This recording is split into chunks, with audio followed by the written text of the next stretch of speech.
zone. Yes. So I hope that you are like thinking that what is the full form of EFE zone. So the full form is Educational, fun and entertainment zone. yes, guys. So I think that you are like very excited that what we are going to do in this video, right? Guys, in this video, we will puzzle your mind with our riddles. So guys, we'll just give you 5 seconds to think about the answer of our riddle, and then you all have to write the answer in the comment section. So guys, one more thing that I want to tell to you that we have provided a link in the description box. So please just go ahead and watch the video from the link. So guys, the link is of our second YouTube channel named Puranic Kathai. So in that channel we have made some videos about our past, about Lord Vishnu and their bhakts. So please just go ahead and watch the video in the description box. So let's get started. Yeah. First riddle is, what is always in front but can't be seen? अच्छा, कौन सी चीज है जो आपके सामने है पर आपको दिख नहीं सकती? So give your answers. इस तरह से ये बच्चे भी एक प्रयास कर रहे हैं, लेकिन जब आपके घर का ये बच्चा या बच्ची इसको देखेगी तो आप कल्पना नहीं कर सकते हैं कि उसके अंदर कितनी सकारात्मक सोच होगी अपने को लेकर कि मैं भी कुछ कर सकती हूँ, मैं भी अंग्रेज़ी बोल सकती हूँ, जो बहुत ही उत्तर भारतीय बच्चों को एक प्रॉब्लम होती है।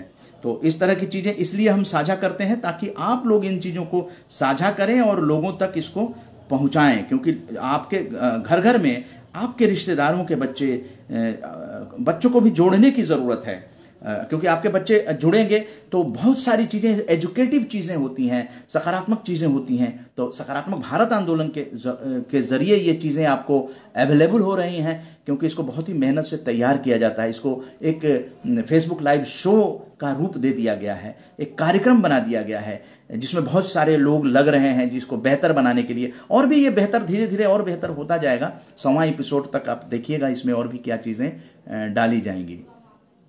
अब यहाँ पर आप लोगों को हम चाहेंगे कि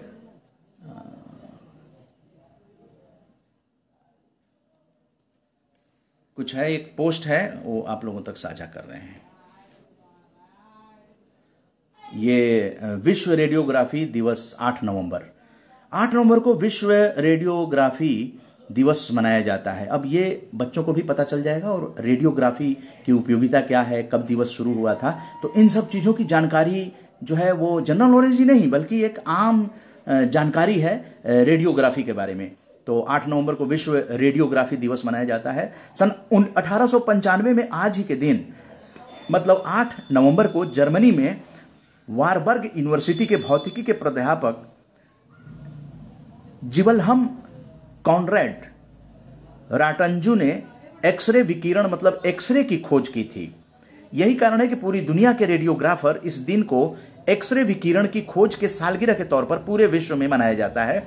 इस विशेष अवसर पर हम इस आविष्कार के बारे में जानकारी दे रहे हैं। यह है परिवर्तित होते वक्त के साथ मरीज के लिए आधुनिक रेडियोग्राफी किसी संजीवनी से भी कम नहीं है।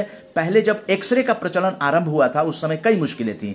इससे रेडियोग्राफर एवं स्वयं मरीज को भी गुजरना पड़ता था, किंतु आधुनिक रेडियोलॉजी में क्रांतिकारी बदलावों ने चिकित्सा प्रक्रिया को सरल बना दिया। यही कारण है कि पहले मरीज के रोग का सही पता नहीं चल पाता था, रोगी को रोग कुछ होता था और उसका इलाज कुछ और हो जाता था। इस वजह से अधिकांश रोगी अल्प आयु में ही काल का ग्रास बन जाते थे।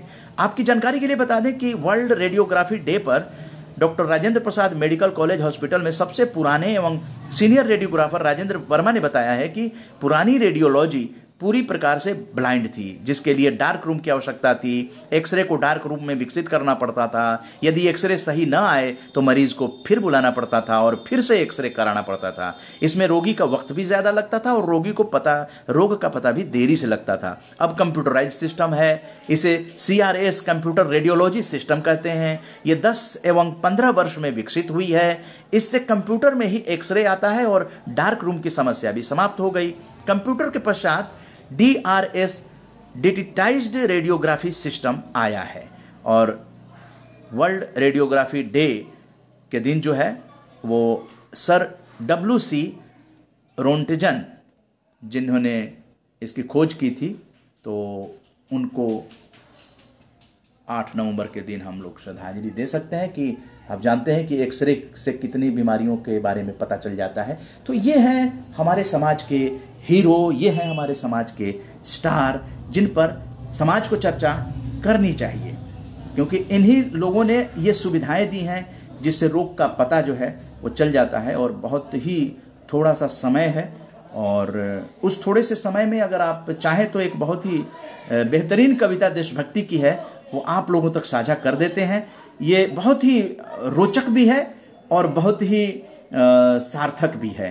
तो आइए ये राम भदावर जी जो कवि हैं उनकी ये कविता को सुनिए, जो कि 10 न्यूज़ ने ये प्रसारित किया। क्या सुनना है तुमको, समझ रहा हूँ क्या सुनने आए हो, मालूम है क्या लालसा लिए बैठे हो, किन भावों के रस को चुनने आए हो, आदर्शों का उपवन छोड़ा है तुमने, लफाजी के बागानों में जीते हो, मर्यादा के फूलों को कुचल दिया है, गंधेले पुष्पों का पराग पीते हो, सुनकर खुश होते हो दो अर्थी बातें, कब भाती हैं भूखों की पीर व्यथाएं, मदमस्त तालियां देते कोलाहल पे, हिचकी भर भर कर रोती शौर्य कथाएं। क्या बात, क्या बात। गहरे गहरे भावों के मधुर गीतकारों को पढ़ना छोड़ो, सुनना ही नहीं सुहाया, भूखों की आंतों के गिरने उठने का, रोता तुकांत बोलो तुमको कब भाया, चुटकुला चाटते हो और खुश होते हो, देखो 56 भोगों से थाल सजा है, चुटकुला चाटते हो और खुश होते हो, देखो 56 भोगों से थाल सजा है, तुलसी सूरों और दिनकर के हीरों से मेरी माता हिंदी का भाल सजा है, तुम अगर चुनोगे इस उपवन से कांटे, चेतावनी खड़ी कर रहा हूं, तुम अगर चुनोगे इस उपवन से कांटे, तो फिर इस गुलशन से गुल कौन चुनेगा, तुम मात्र मनोरंजन पर बाह करोगे, तो फिर इस महाकाव्य को कौन सुनेगा। क्या बात है, क्या बात है, क्या बात, लाजवाब, लाजवाब। तो फिर इस महाकाव्य को कौन चुनेगा, महाकाव्य को कौन चुनेगा, किसी को काजल भाया, रचनाकार को एक बड़ी लक्ष्मण रेखा ये भी रहती है भैया, मैं बताऊं आपको कि समय और काल परिस्थिति के हिसाब से भी काम करना पड़ता है, और उसके साथ साथ में जो हमारे ऐतिहासिक चरित्र है, ऐतिहासिक पृष्ठभूमि, हमारे बुजुर्ग, हमारे बलिदानी, उन लोगों को भी इंकित करना पड़ता है, ताकि आने वाली पीढ़ियों को ये पता तो चले कि उनके लिए जो लोग चले गए वो कौन थे। क्या बात। इसमें किसी प्रकार की कट्टरता मैं नहीं समझता हूं, मैं बस इतना ही जानता हूं कि जिन लोगों का ऋण इस देश के ऊपर है, जिनका ऋणांश हमारे ऊपर है, उनका ऋण हमें चुकाना ही पड़ेगा, आज नहीं तो कल। यदि नहीं चुकाते हैं तो ये बहुत अच्छी बात नहीं होगी। किसी को काजल भाया और किसी को लाली भाई खूब, किसी को लगे लुभावन, हम कहां से कहां पहुंच गए, राष्ट्रीय चरित्र की बात कर रहा हूं मैं। किसी को काजल भाया और किसी को लाली भाई खूब, किसी को लगे लुभावन लाल गाल लटकाली भाई खूब, किसी को नयन भागे और किसी को भाती है मुस्कान, कोई तकता नयनों की कोर, कोई तकता है कुंडल कान, कोई करता यौवन पर आह चाल पर मरने को तैयार, कोई तन बदन देखकर होठ दांत से दबा रहा हर बार, सभी को महज भा रहे अंग मिटाने को बहसी अरमान, नारी को समझा जाने लगा खेलने का कोई सामान। ओह क्या बात, क्या बात। सभी को महज भा रहे अंग मिटाने को बहसी अरमान, नारी को समझा जाने लगा खेलने का कोई सामान, राम की राम दृष्टि का देश काम में फंसता जाता, नित्य भूलकर माँ बहनों का मान कर रहा नित्य कैसा परिवर्तन हुआ संस्कारों में, बड़ा विचित्र देखने को मिलते अश्लील। यहाँ अखबारों में भी चित्र चला, टेलीविजन का दौर मनोरंजन का लेकर नाम। बेटियां अर्धनग्न हो गई, उठाए बेटों ने भी जाम। तड़प कर मरी हायरी हया, देख ना पाई यह अवसाद। भूलकर मानस के गुरुमंत्र, गालियों से होता संवाद। क्या भूलकर मानस के गुरुमंत्र, गालियों से होता संवाद। नशे पे नशा, जुए पे जुआ, कर्ज पे कर्ज ले रहे आज। क्या बात। ड्रीम 11 हमको खेलना है, और हम ये सोचते हैं कि हमारी संतति बहुत ज्यादा संस्कारवान, बहुत ज्यादा संस्कृति को मानने वाली हो, हमारी संस्कृति भारतवर्ष के प्रति देशभक्त रहे। और इसके एवज में हम क्या कर रहे हैं, हम ये कर रहे हैं कि हम ड्रीम 11 खेलते हैं। हम अपनी सुविधाओं को बढ़ाने के लिए अपने कंफर्ट जोन को लोन लेते हैं, क्योंकि हमारे बुजुर्ग ये जिंदगी भर कह के ये चले गए कि बेटा भूखे रह लेना एक टाइम चाहे, लेकिन लोग कभी किसी से कर्जा मत लेना। जी हाँ, दुनिया में सबसे वही इस तरह से तेते पांव पसारिए जेते लंबी सौर, ये बड़े बुजुर्ग कहते थे। और करने के लिए कभी भारतीय संस्कृति में प्रोत्साहन नहीं दिया गया। और ढेर सारी बातें हैं, लेकिन समय की भी अपनी एक सीमा होती है। तो आज नोटबंदी का दिन है, और डॉक्टर रमेश पोखरियाल निशंक साहब जो हैं शिक्षा मंत्री, केंद्रीय शिक्षा मंत्री, वो फेसबुक से जुड़े हुए हैं। तो सीधा वो जो आया है आप तक साझा कर रहे हैं। डॉक्टर रमेश पोखरियाल निशंक, केंद्रीय शिक्षा मंत्री, नोटबंदी के बाद से डिजिटल ट्रांजैक्शन को मिल रहा बढ़ावा। और आगे क्या लिखते हैं, यहाँ पे प्रधानमंत्री का फोटो भी लगा हुआ है। क्या कुछ है ये आप तक साझा करते हैं। अक्टूबर 2020 के दौरान देश में 207.16 करोड़ रुपए की डिजिटल, एनपीसीआई के मुताबिक अब तक 3.3 लाख करोड़ रुपए के यूपीआई ट्रांजैक्शन हो चुके हैं। डिजिटल ट्रांजैक्शन को मिल रहा है बढ़ावा। नए भारत के निर्माण में मोदी सरकार का ये ऐतिहासिक कदम सरकार की तरफ से बताया जा रहा है। और यूपीआई प्लेटफॉर्म से 189 बैंक जुड़े हुए हैं। ये सारी चीज़ें जो हैं वो आप तक साझा करना ज़रूरी है। लेकिन नोटबंदी जो है, अर्थव्यवस्था बेहाल हुई है, ये भी चर्चा में है। ये भी चर्चा में है कि नोटबंदी के बाद जो है, जो छोटे छोटे दुकानदार थे उनको समझ में नहीं आया, जीएसटी नहीं, उसके बाद जीएसटी आ गई।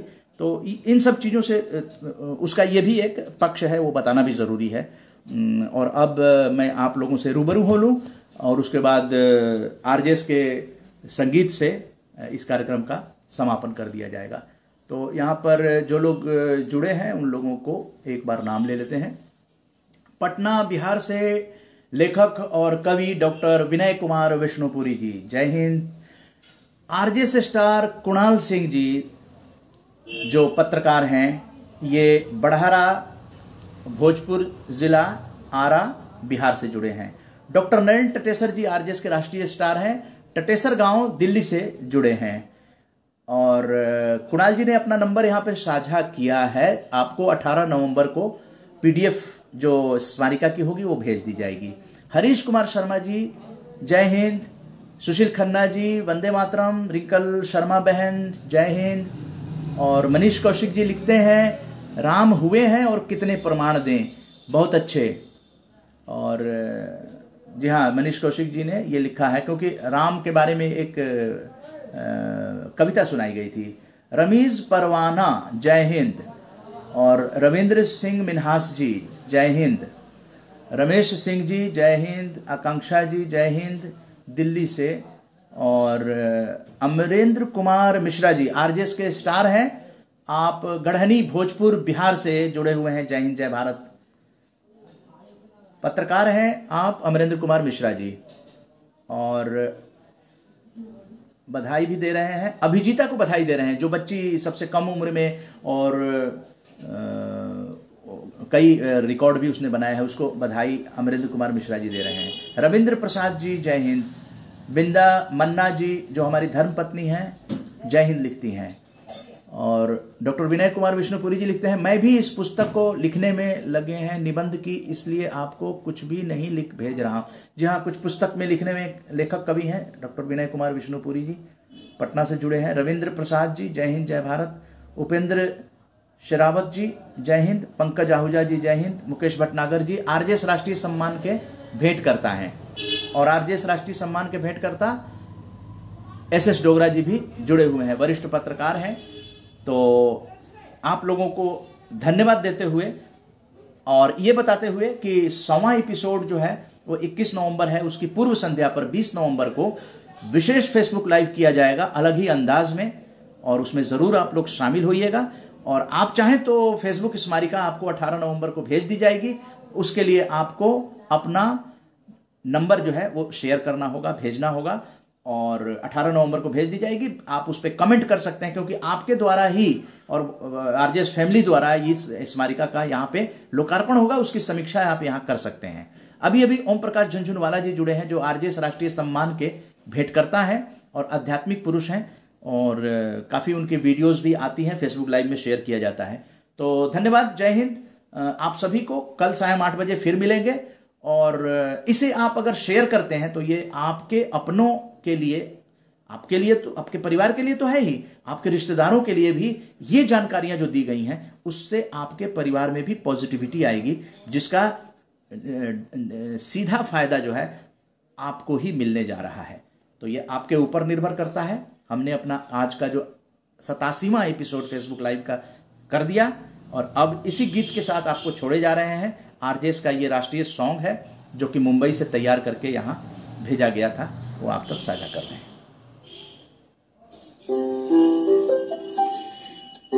सकारात्मक सोच को आओ सारे भारत में फैलाएं, सकारात्मक ऊर्जा का आओ सब में संचार कराएं। ऐसा ना हो कि हम अपनी जिम्मेदारी भूल न जाएं, क्यों इंतजार करें हम किसी का, आओ एक मशाल जलाएं। सकारात्मकता के उदय का चलिए हम उद्घोष कराएं। आरजेएस जय हिंद के नारों से अपना देश जगाएं, आरजेएस वंदे मातरम से सारी सरकार जगाए। जय हिंद, जय भारत मुस्कान के साथ कल सायं 8 बजे आप लोगों से फिर मुलाकात होगी। जय हिंद, जय भारत।